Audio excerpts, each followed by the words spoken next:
దాయి దాయి అనగానే చేతి కందేన చంద్రవాదనా కుంచై నువ్వే తాకగానే పంచ ప్రాణాలు పొందినానా బొమ్మ దుమ్మ తేలక మారిపోయా నేనే బొమ్మగా ఏదో చిత్రం చేయగా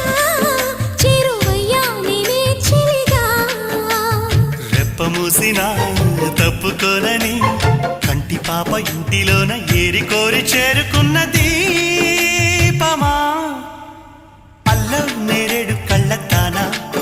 ప్రేమ వల్ల పట్టాను పిల్లదానా